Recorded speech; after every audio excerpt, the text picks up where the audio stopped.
Pues muy buenos días a todos, bienvenidos a este segundo día de la FinTech Summit Latam. Nos va a tocar abrir el día de hoy, ¿no?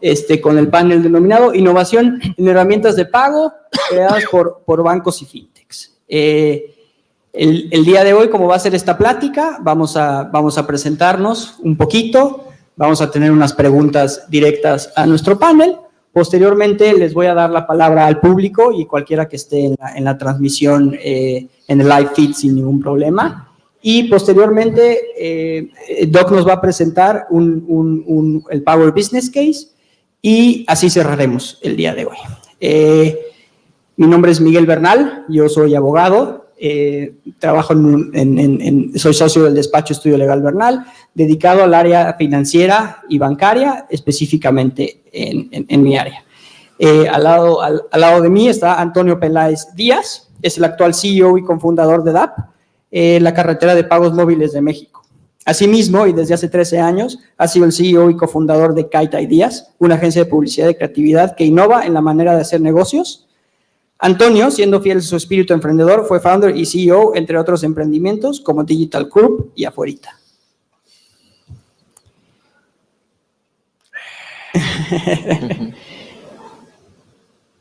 Siguiente es Gerardo Bonilla, es emprendedor y empresario enfocado en la inclusión financiera, siempre abanderado por la tecnología como principal diferenciador de las soluciones financieras. Hoy en día es presidente de negocios en Doc Latam, siendo Doc uno de los líderes en tecnología para métodos de pago y banca como servicio en Latinoamérica. La empresa agrega valor, innovación y escalabilidad a los negocios de los clientes al reunir la emisión de tarjetas, banca digital y adquisiciones en una única plataforma integral. Gracias por acompañarnos. A su lado se encuentra Rui Echevarría. Rui está a cargo del equipo de desarrollo de producto adquirente de Banorte y su enfoque principal es garantizar que las soluciones del banco sigan siendo punta de lanza en innovación.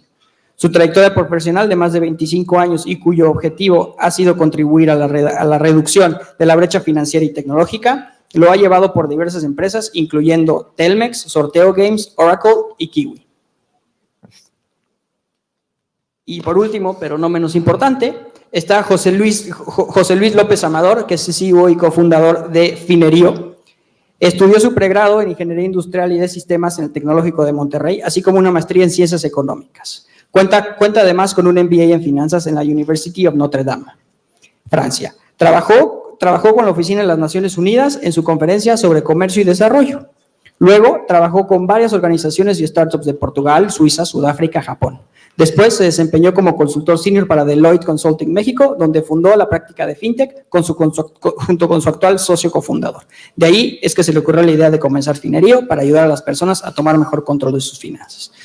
Pues un privilegio tenerlos a ustedes como panelistas el día de hoy, un privilegio ser su moderador y pues si les parece bien, vamos a empezar.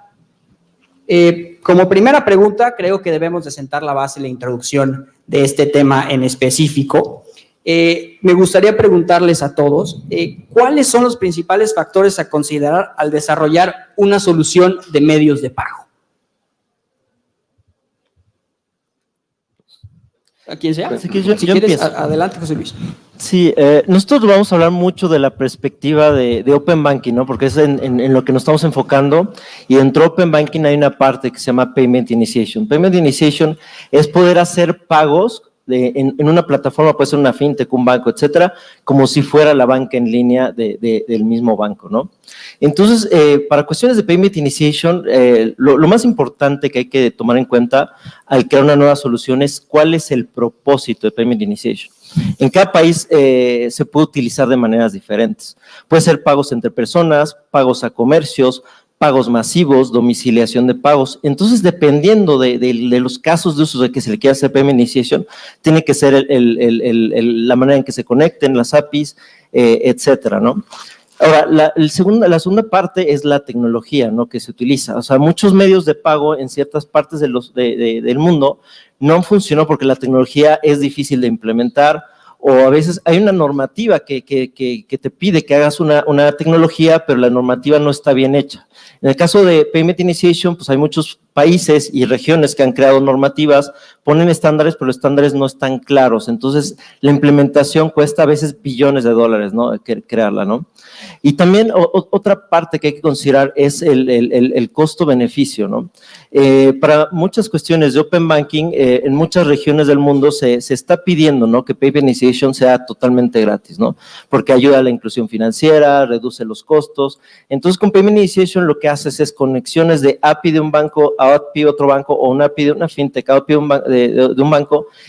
Con esas conexiones, pues bueno, tiene cero costo y ni siquiera tiene que pasar por procesadores de pago, ¿no?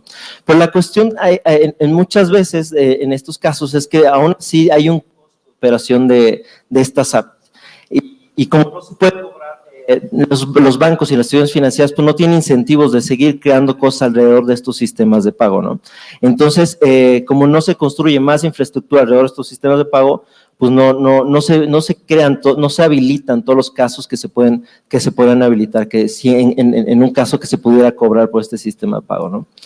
Y finalmente, pues ¿quiénes entran a este sistema de pagos, ¿no? Porque puede ser un sistema de pagos que todo esté perfecto, pero si no hay negocios que puedan aceptar el sistema de pago, si no hay suficientes empresas que lo habilitan, pues bueno, todo esto es cuestión de un network, ¿no? Inclusive hay sistemas de pago que no son tan eficientes, pero que tienen un network tan bueno que son los más utilizados en cada país, ¿no? Pues siguiendo por esa línea, creo que es muy importante y muy interesante lo que nos estás platicando, José Luis, la cuestión sobre todo del tema de la tecnología, que eso me lleva a mi siguiente pregunta, Antonio.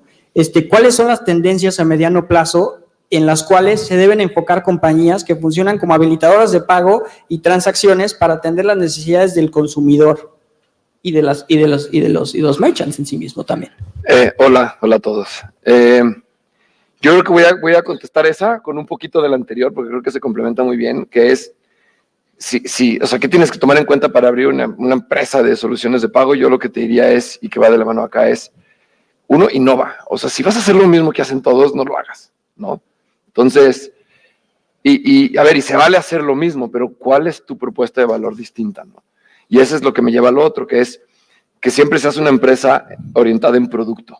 Si tienes un buen producto y lo identificas y sabes a quién le vas a satisfacer, qué necesidades estás cubriendo y si siempre lo haces enfocado a producto, creo que puedes hacer un montón de cosas, ¿no? Y viendo acá, particularmente en lo que DAP se buscó innovar y lo que está haciendo es que las alternativas que vienen justo, digo, se llaman los métodos alternativos de pago, ¿no? Que antes conocíamos hace 5 años, 3 años, la única forma de pagar en un comercio era o efectivo o tarjeta, ¿no? Y ahorita ya no, ya la gente tiene liquidez de miles de formas, ¿no? El año pasado empezamos a escuchar, el año pasado a escuchar mucho de Buy Now, Pay Later, y no hay una tarjeta, no hay nada, y es un crédito que te dan para una compra en específico. Ya puedes comprar con criptos, ya hay wallets que te están dando un crédito sin necesariamente certificarte con una tarjeta Visa o una tarjeta Mastercard, ¿no? Entonces, ya hay más formas, y yo creo que por ahí va la tendencia, ¿no? En que ya no solo busquemos la manera que llevamos 30 años escuchando, que son tarjetas de efectivo, ya hay muchas más cosas. Y creo que pues, el hecho de tener un lugar donde podamos concentrar estos métodos alternativos de pago y que un comercio a través de una sola integración pueda recibir todas estas formas de pago y evitar closed loops, yo creo que por ahí va la tendencia y es lo que vamos a empezar a ver un montón. ¿Alguien más quiere abonar a la... Yo si quieres, adelante. Con gusto agrego. Bueno, primero, pues agradecer a todos los que nos están acompañando, ¿no? Que están aquí, los que están virtual también. A nosotros como panelistas, pues nos da gusto ver que tenemos gente que también está muy interesada en esto. Yo creo que aquí en la parte de Doc, nosotros somos un negocio principalmente B2B y todos son medios de pago digitales, ¿no? Entonces, las soluciones que nosotros ofrecemos siempre están agregadas por otro player, por ejemplo, DAP, por ejemplo, Finerio, por ejemplo, algunos de los jugadores que tenemos con nosotros dentro de los servicios que les damos para que ellos puedan hacer esta oferta.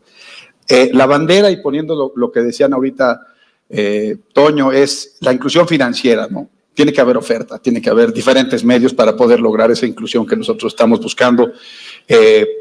no lo veo como una guerra contra el papel, pero sí veo muchas deficiencias con el papel versus lo que tenemos con pagos digitales, ¿no? Entonces, yo creo que la oferta que tenemos hoy, la oferta que se puede tener, las ganas de incluir, es lo que hoy a nosotros como DOC nos mueve para poder tener diferentes canales, todos bajo una misma API, inclusive compiten entre ellos, y ni te podrías dar cuenta o distinguir si estos clientes tienen atrás al mismo proveedor, ¿no? Somos nosotros.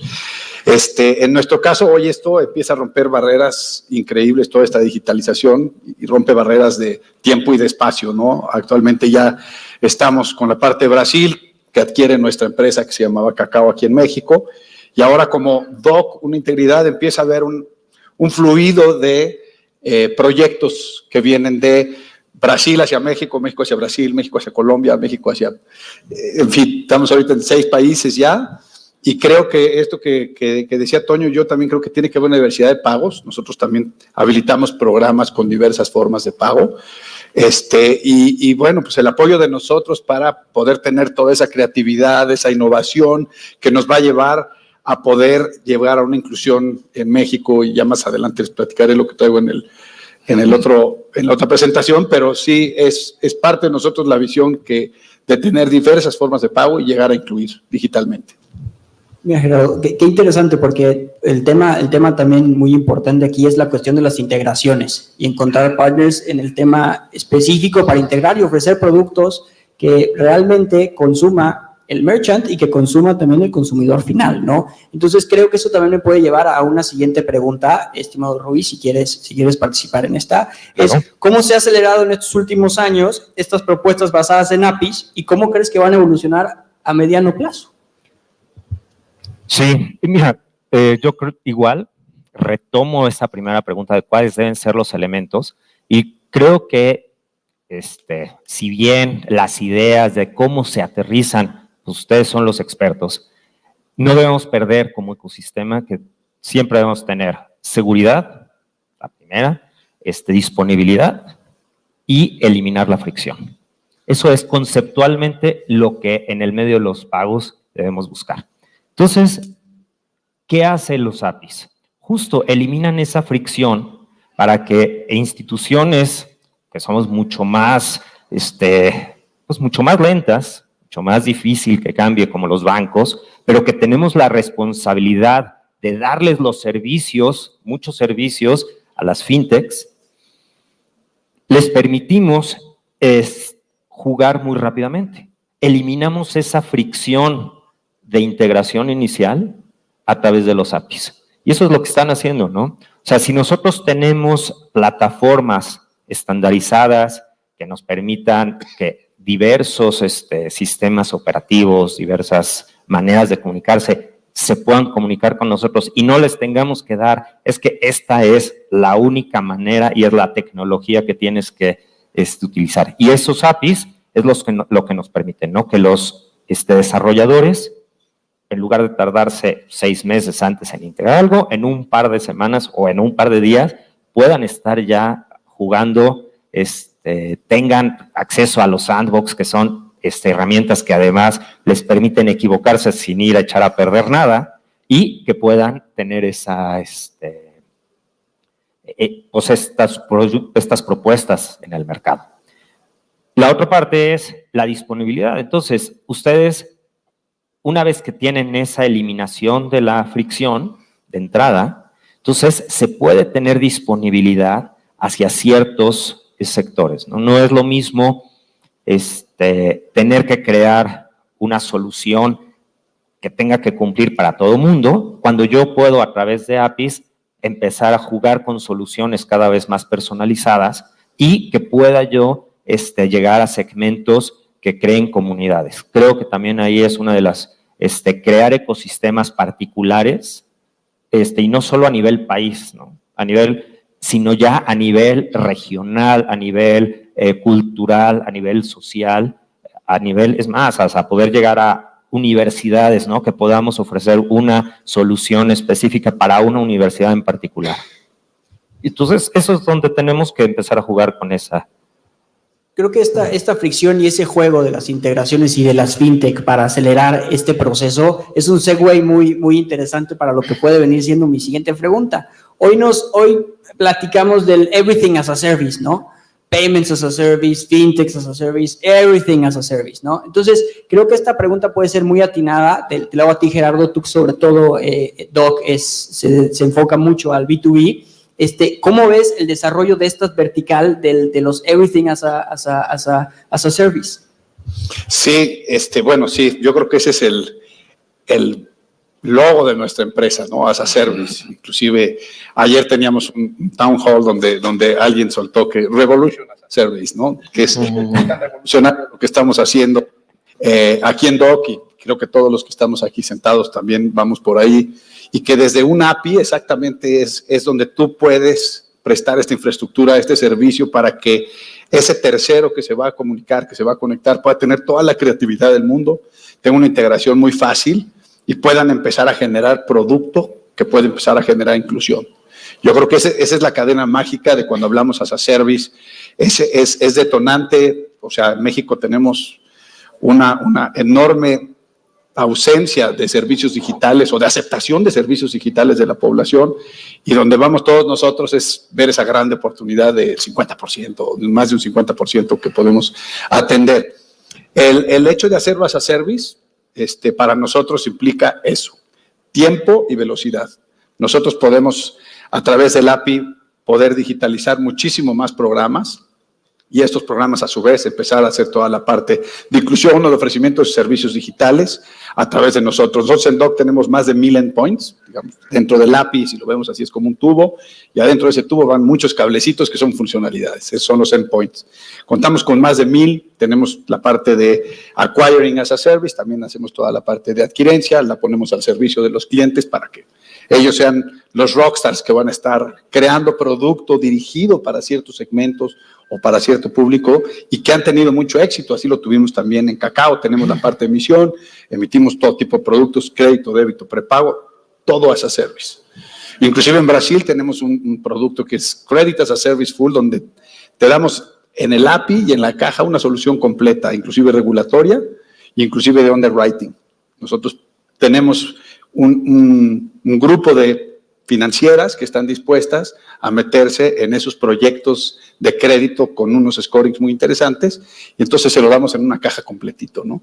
Eso es lo que yo creo, y yo también creo que aquí los tres tenemos la misma visión y aportar en esa parte de as a service. Ese es Revolution as a Service, es lo que traemos aquí. Bien, me gusta, está chido.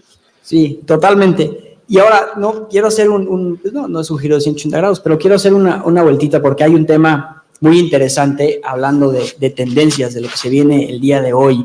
Y si una empresa también ha estado luchando mucho por una revolución o una evolución en el sistema financiero, eres tú, José Luis Confinerio, y la cuestión del Open Banking, ¿no? Entonces, me gustaría que le platicaras al público, que nos platicaras a nosotros, este Open Banking en el desarrollo de las finanzas personales, del negocio y sobre todo en el mercado de pagos. Platícanos un poquito cuál es la aportación de este Open Banking en el día a día y en la vida de nosotros. Sí, nosotros empezamos hace 6 años, ¿no? Más que entrando a un sistema de Open Banking, entrando a un sistema de, oye, ¿cómo podemos hacer que las personas en México y en Latinoamérica tengan mejores finanzas personales? Por eso lanzamos una app de finanzas personales. Pero para lanzar esa app nos dimos cuenta que necesitamos las conexiones a bancos. En ese entonces ni siquiera sabíamos que era Open Banking. De hecho, fuimos la primera empresa de Open Banking en toda Hispanoamérica y tuvimos que hacer las conexiones a bancos, ¿no? Entonces, bueno, con esta app nos dimos cuenta que a las personas con estas herramientas de finanzas personales les podemos ahorrar 20% de su gasto a las personas que lo utilizaban, ¿no? Entonces nos dimos cuenta del potencial de Open Banking. Hablamos con el regulador en México. Ellos pusieron una ley de Open Banking en México, la primera en Latinoamérica y una de las primeras en el mundo, y de ahí ahorita, hoy por hoy, pues ya casi todos los países en Latinoamérica o ya están hablando de leyes de Open Banking o ya están intentando implementar leyes de Open Banking, ¿no?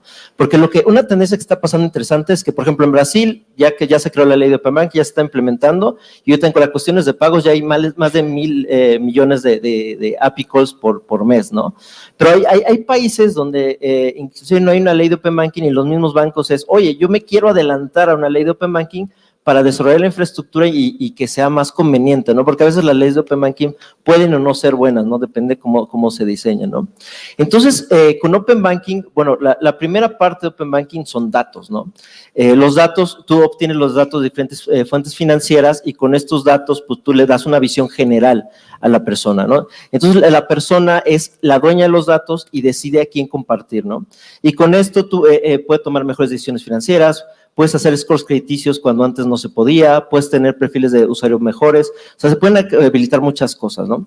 La segunda parte, como bien dicen, es pagos, ¿no? O sea, la parte, una cosa es read, pagos es write, ¿no? ¿Qué quiere decir write? Que tú con toda esa información que tienes de todos tus bancos, tú puedas hacer pagos inteligentes, ¿no? O sea, tú puedes hacer un pago como si fuera el app de Santander dentro del app de Banorte, ¿no? Entonces, con eso tú ya puedes tener control de todas sus finanzas en un solo lugar. Puedes decidir si, por ejemplo, dependiendo cuánto dinero tengas en tu cuenta de débito de una tarjeta, en una app de otro banco, puedes decidir si pagar tu tarjeta de crédito, si pagar la renta, pagar servicios financieros, etcétera, ¿no? Todo en un solo lugar. O sea, puedes hacer pagos inteligentes, puedes hacer domiciliación de pagos y todo esto, gracias a Open Banking, dado que son conexiones API con API, es muchísimo más barato que los sistemas convencionales de pago, ¿no? Y la tercera tendencia que sigue, que, bueno, a veces se considera como Open Banking, por ejemplo, en Colombia, la ley de Colombia la considera como Open Banking, es la de productos financieros, ¿no? Que se llama Embedded Finance. O sea, ya metes datos de terceros en metes pagos. La tercera parte es meter productos financieros. Puedes meter créditos, puedes meter, un banking as a service, donde es toda la tarjeta, puedes meter inversiones, etcétera, ¿no? Entonces, con esto, pues casi puedes hacer que cualquier empresa, aunque no sea una fintech, sea una fintech. Por ejemplo, imagínate que tienes una escuela, ¿no? En la escuela, pues la persona pues no puede pagar la colegiatura porque tuvo un accidente, ¿no? Entonces, con los datos, haces el análisis de la persona para ver si tú puedes pagar el crédito. Con los pagos, pues bueno, metes el crédito en la cuenta de la persona y vas cobrando el crédito. Y con la parte de Embedded Finance, pues ya puedes poner no solo un servicio de un crédito de un banco, ¿no? Sino le puedes dar una opción de diferentes productos de crédito dentro del app de la escuela, ¿no? Ese es el poder de Open Banking, ¿no? Que tienes el producto correcto en el momento correcto, ¿no? Y el impacto para las finanzas personales es importantísimo. Totalmente. Muchas gracias. Quiero pasar ahorita, si tienen ahorita el público o en el live feed, si tienen alguna pregunta, por favor, no duden en alzar la mano y pasamos el micrófono y adelante con la pregunta, ¿no? Pero pues como no veo que se animan muchos, aquí. Paso si quieres por acá. Gracias, Miguel. Mi pregunta es para José Luis sobre el tema de Open Banking. Como sabes, el Open Banking es mucho más avanzado en Europa, particularmente en Inglaterra. Y allá fue una iniciativa de gobierno, de un órgano de gobierno que se llama Competition Markets Authority. Ellos empezaron con Open Banking y ahorita, después de 6 años, está en todos lados. Entonces, mi pregunta es, ¿piensas para aquí, para América Latina, para tener un éxito equivalente de Europa, que necesitamos la iniciativa del gobierno por Open Banking, o es suficiente que la iniciativa es con el mercado? Sí, se puede hacer de las dos, ¿no? Idealmente debería ser con el gobierno y con las empresas, pero puede ser cualquiera de los dos, ¿no?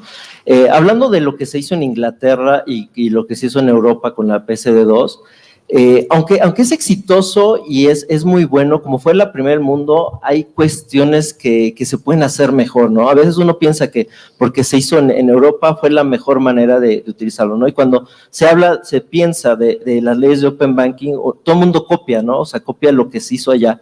Pero ya hablando con jugadores que están implementando soluciones de Open Banking día a día, tienen muchísimas limitaciones, ¿no? O sea, por ejemplo, solo los bancos más grandes tienen que hacer Open Banking, la data solo es de tarjetas de crédito y débito, cuando puede ser la data de todos los productos financieros, no se puede cobrar por las conexiones a API, o sea, hay muchas cosas que no se diseñaron bien, ¿no? Entonces, nosotros lo que queremos hacer en Latinoamérica es que el sistema de Open Banking en Latinoamérica sea mucho mejor del europeo, mucho mejor de lo que se está haciendo en Estados Unidos. ¿Por qué? Porque estamos trabajando con las personas que diseñaron la ley de Open Banking en Europa, ¿no? Por ejemplo, estamos trabajando con Ozone, que ellos crearon la parte técnica de las leyes de Open Banking, ya lo implementaron y basado en toda esa experiencia podemos hacer una segunda versión que va a ser mucho mejor en Latinoamérica, ¿no? Ahora, esta versión, nosotros, o sea, por ejemplo, en Europa se tardaron 2 años en crear el PSD2, ¿no? Después de que sacaron el PSD2, crear el estándar, otros 2 años. Después a los bancos les dieron primero 9 meses para implementar. O sea, muchos bancos ni siquiera implementaron a tiempo, ¿no? Y hasta ahorita se empiezan a crear casos de uso, y esos casos de uso son los que están fomentando ya los miles de millones de API calls que, por ejemplo, tiene ahorita Inglaterra, ¿no? Que un caso de uso, por ejemplo, es muy bueno, es el pago de impuestos, ¿no? Que está generando todos esos miles de millones. Entonces, ese proceso que antes tardaba 6 años, nosotros lo queremos reducir, teniendo una solución de punta a punta. Nosotros te decimos, te damos la ley, te implementamos todas las APIs, te damos los casos de éxito y, por ejemplo, o sea, la primera parte que es desde la ley a la implementación de todos los bancos, traemos unos pilotos y lo podemos hacer en 3 a 4 meses. O sea, un proceso que tarda 4 años, lo podemos hacer en 4 meses. Y lo siguiente es, y eso a veces pasa, ¿no? Que en Open Banking, que todo el mundo se está enfocando en la agregación, ¿no? Conseguir los datos, conectar los pagos, pero el siguiente paso es, ¿qué vas a hacer con eso, no? Entonces nosotros estamos invirtiendo en infraestructura para crear casos de uso para que no se puedan utilizar en cosas específicas desde el día 1, ¿no? Cuestiones de crédito, cuestiones de finanzas personales, inversiones, etcétera, ¿no? Entonces, la idea es hacerlo mucho más eficiente, mucho más rápido y mejor que en otras regiones, ¿no? Claro, gracias.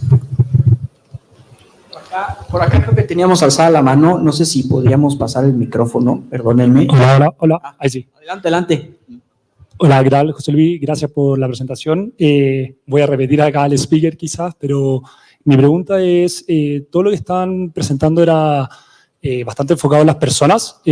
¿Cuál es la visión de Open Banking con respecto a los negocios B2B? Si la tienen, si piensan desarrollarla, y cuáles serían los países donde están ofreciendo algún tipo de estos servicios o estén más avanzados en hacerlo. Sí, bueno, o los que quieran. Si alguien, o los que quieran. Sí, bueno, cuestiones B2B, ¿no? Uno de los usos de Open Banking más importantes es cuestiones de empresas, ¿no? ¿Por qué? Porque como empresa tú puedes tener los datos y con los datos puedes empatarlos con las cuestiones de impuestos, puedes automatizar todas tus finanzas. Yo antes, cuando trabajaba como consultor en Deloitte, había empresas que tenían 4 pisos de contadores haciendo conciliaciones bancarias. Digo, suena feo, pero con Open Banking ya no es necesario tener 4 pisos de personas, lo puedes automatizar y hacer muchísimo más rápido, ¿no? Y si ya le metes la capa de pagos, puedes automatizar los pagos y puedes hacer todo de manera eficiente, más barato, etcétera, ¿no? Entonces, el impacto de Open Banking para empresas, de hecho, en Inglaterra es uno de los casos de uso más importantes, ¿no? Cuestiones para empresas, ¿no? Cuestiones B2B, ¿no? Para cuestiones de contabilidad, cuestiones de pagos automatizados, pagos recurrentes, que es lo que ya se está implementando en Inglaterra, etcétera, ¿no? Nosotros, hablando de hacia dónde vamos, ¿no? Ahorita empezamos en México, pero pues ya estamos muy avanzados por ejemplo, en implementaciones en Colombia, en Chile, y por ejemplo, en Brasil vamos a entrar con una parte y estamos impulsando el Open Banking desde cero en otros países que no tienen nada, ¿no? Y en esos países, en muchos casos, ni siquiera estamos queriendo implementar con una ley de Open Banking, ¿no? Es, oye, no necesitas una ley, implementémoslo desde ahorita, ¿no? O sea, de no tener nada de Open Banking, en 3, 4 meses ya tienen todo Open Banking y adelántate cualquier otro país, ¿no? Y eso lo estamos haciendo ahorita con países en Centroamérica, países más chicos como Perú, Ecuador, etcétera. Perfecto, muchas gracias. Ahorita, pues, como colofón, nos está comiendo un poquito el tiempo. Perdón, ¿quién tiene la siguiente pregunta? Adelante. Yo tengo una... gracias, Guillermo Espinosa, de Frecuencia Money. ¿Ustedes tienen o existe un índice para Latinoamérica en el que puedan, por supuesto que hay un optimismo y un entusiasmo muy grande por el ecosistema o por formar los ecosistemas que se deriven, pero ¿bajo qué expectativa está el crecimiento? Tal como fintechs. Yo pregunto, ¿crecimiento pero de alguna vertical en particular o en general? Yo creo que si me puedes dar también o sea, lo que interesa ahorita para la opinión pública es cuáles son los índices con los que ustedes están verificando y haciendo sus planeaciones de producto y en sí cuál sería la orientación. Yo, en el caso de pagos, nosotros estamos enfocados en pagos móviles. Bueno, hay uno que a lo mejor funciona. Las empresas fintech en el mundo crecieron 26% 2021 versus 2020 en todo el mundo, llegando a haber 26,000 y pico de fintechs a nivel global. Otro dato que de hecho acabo de leer, lo traigo muy fresco y va muy de la mano, salió un reporte del Juniper Research que hablaba de pagos con código QR y justo hablaba de que Latinoamérica va a ser una región que se va a comportar igual que China, que falta, porque estamos apenas empezando en temas de QR, pero que de todas las regiones del mundo, Latinoamérica va a empezar a adoptar el tema de pagos con código QR y de hecho el número que da es que va a tener a partir de este año, para el 2026, un crecimiento el promedio acumulado de los siguientes 4 años, del 2022 al 2026, del 36%. Entonces, esto es llegando a trillones de dólares en transacciones en QR. Son como 2 datos que a lo mejor te podrán funcionar. Bien. Por último, me gustaría pasarle la palabra a Gerardo para que nos hagas tu presentación, tu Power Business Presentation, por favor. Gerardo, con gusto. Te invitamos ahora sí que a ser parte a tomar el escenario. Sí, no, aquí lo tomamos. Yo que parte de lo que ya venimos charlando un poco, como Doc, queremos hacer este Power Business Case, ¿no? Queremos enseñar toda la estrategia de nosotros y sobre todo el impacto como caso Power Business Case, de cómo la estrategia Doc y cómo puede replicarse una solución sin barreras, ¿no? Entonces, en el caso de Doc, nosotros usamos palabras como Revolution as a Service y bueno, ¿no? Aquí lo que tenemos es la parte de desmaterializar el universo financiero, ¿no? O sea, nosotros hablamos mucho de estos conceptos y verdaderamente somos muy fuera de la caja en ese sentido y creo que comparto aquí con todo el panel un poco lo que es la desmaterialización de todo esto y una nueva creación de formas de servicios financieros. Lo que hablaba ahorita, el impacto que se ve en códigos QR y en muchas partes, nosotros lo que vemos en toda Latinoamérica, estos números que les presento, que pueden ver la oportunidad tan grande que tenemos en toda Latinoamérica. Aquí están, bueno, los principales países, naturalmente, el resto de los países también está la oportunidad. Y hablando de México en específico, pues imagínense ese porcentaje tan agresivo que tenemos de oportunidad para poder llevar soluciones financieras, ¿no? No necesariamente nada más es la parte de bancarización, la parte también de adquirencia, aceptación de pagos, que nos lleva verdaderamente a ver una parte muy importante del pastel y de lo que podemos hacer sin irnos más lejos en México. Y naturalmente en este business case que les presento es cómo esta solución que hoy está en Brasil y que lleva ya un tiempo en Brasil con un país muy evolucionado financieramente, hoy se replica en México. Que las condiciones son completamente distintas, que están ellos en una evolución financiera ahorita, a lo mejor ya llegando en una capa donde buscan un crédito más dirigido ya hacia la persona, donde pueden encontrar, y podemos poner el caso de, sin hacer show acá con Starbucks, pero en Starbucks hacen, digamos, un café latte, es el genérico que hay, pero cada uno de nosotros hacemos nuestro latte. Y entonces ya estos servicios se han personalizado en búsqueda de cada persona. Cada persona personaliza totalmente ya su oferta. Ya no es al revés, ¿no? Antes te aventaban completamente ya el prototipo de lo que deberías de pedir y hoy en un supermercado tú haces tu checkout. Entonces, digamos que hoy tenemos ese poder, el usuario y las empresas reconocemos de ese poder y tenemos que poner a disposición de un API, como decía Rui, ese API les va a dar esa funcionalidad de poder pedir un latte con matcha y con crema y con todos los sabores que van a querer de una forma muy simple, ¿no? Aquí yo les presento en la parte de nosotros, pues bueno, un poco quiénes somos. Ya tenemos más de 60 millones de cuentas generadas, más de 4 billones de transacciones al año, 75 mil millones de dólares procesados. Es una empresa verdaderamente muy grande, Doc. Tenemos el privilegio hoy de ser dockers, ¿no? De lo que estamos aquí. Y atacamos las verticales, crédito, la parte de banking que tenemos en Brasil, hay Banking as a Service, tenemos una entidad regulada para poder captar, tenemos la parte de acquiring y otra parte de riesgos. Son servicios de prevención de fraude que también ya están integrados con la inteligencia de nuestro procesador para poder ofrecer soluciones más seguras.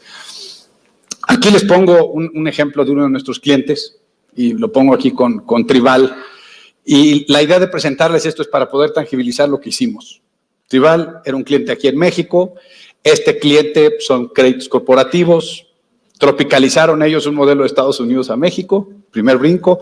Llegan nosotros con Doc, los conectamos y en menos de lo que pensamos, apenas se hace la transacción, ya estaban en Brasil. Hoy en día ya están en Brasil, estamos abriendo Colombia, estamos abriendo Perú.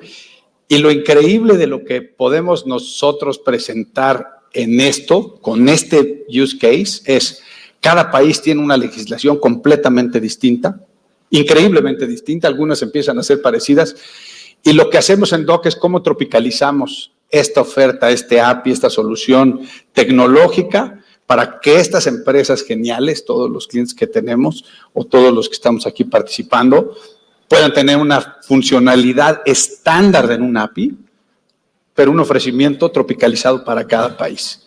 Ese para nosotros es un caso de éxito. Pongo a este como el principal porque son los más agresivos que tenemos ahorita en la región.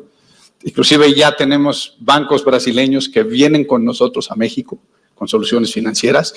Y bueno, aquí tenemos Cosmopay, Capital, Digio es parte de Bradesco. Y ellos ya están empezando a jugar con la parte del API y con este caso de éxito que nosotros vemos es imparable. Ya no hay regiones, ya inclusive hablamos de un metaverso y de cosas que verdaderamente las barreras empiezan a romper. Y aquí quizá la parte regulatoria que hablábamos un ratillo, que si es la detonante o no, yo creo que sí ayuda mucho. El que la parte de gobierno se involucre en la fuerza que puede tener esta tecnología para incluir financieramente al público en general, ¿no? Entonces, nosotros como Doc, esa es nuestra oferta, eso es lo que nosotros estamos buscando, es inclusión financiera de diferentes maneras, a través de clientes nuestros que tienen soluciones increíbles. Y les voy a dar un dato aquí muy interesante de cuando en Cacao, en México, nosotros hacíamos, no tuvimos casos de Conducef. En más de 2 años que nosotros operamos, no hubo casos de Conducef. Para mí la traducción es que nuestro cliente, el que se encargaba de sus clientes, los que iban a aperturar cuentas con nosotros, estuvieran bien atendidos. Dale, no, buenísimo. Y eso habla del enfoque al tenerte a ti atrás. Sí. Cómo realmente se pueden enfocar al cliente. Sí. Y no se están distrayendo en cosas que les distraería y como están enfocados al cliente, al servicio, a todo lo que pueden realmente ellos generar valor, pues te da esa consecuencia que no hay un caso. Por supuesto, es esa desmaterialización total que hace que puedan tener el foco en su grupo. Sí. Y ese grupo con el otro grupo, nosotros llegamos a 4 millones de usuarios en un tiempo, estoy hablando en menos de 2 años. Entonces, eso es lo que a nosotros nos motiva, es lo que para mí predico y lo vivo y además convivo muchísimo y comulgo con toda la mentalidad de lo que es Doc. Y creo que esto pues también puede traer muchas oportunidades en la región, no solo para arrancar un país, sino pues hoy, bueno, sé que la parte de ustedes también con DAP ya están en multipaíses, ¿no? Y tropicalizan rapidísimo, Open Banking también. En la parte de banco, pues naturalmente es más regional y mover un banco no es lo mismo, pero sí a manera de servicios ustedes están sacando una oferta completamente ya casi personalizada para poder atender de diferente manera a los clientes que buscamos, ¿no? La bandera es, una vez más, inclusión financiera. Todo es embedded finance que nosotros podemos integrar aquí, todos los que estamos y todos los que están ustedes aquí y los que están viendo también esto a través del web, creo que es el movimiento que tenemos que hacer, invitando a reguladores y todo a que podamos juntos poder avanzar para poder llegar con esta desmaterialización total de servicios nuevos que se están creando, ¿no? Creo que con eso nosotros terminamos en la parte de Doc y muy agradecido contigo, Jorge, de habernos presentado, de habernos guiado aquí en el panel, y a todos los que nos acompañaron aquí. Verdaderamente gracias por el interés y gracias por ser parte del movimiento que estamos haciendo todos. Pues muchas gracias a todos, José Luis, Rui, Gerardo, Antonio, muchas gracias a todos, muchas gracias por estar aquí, que tengan un seguimiento muy rico de esta cumbre.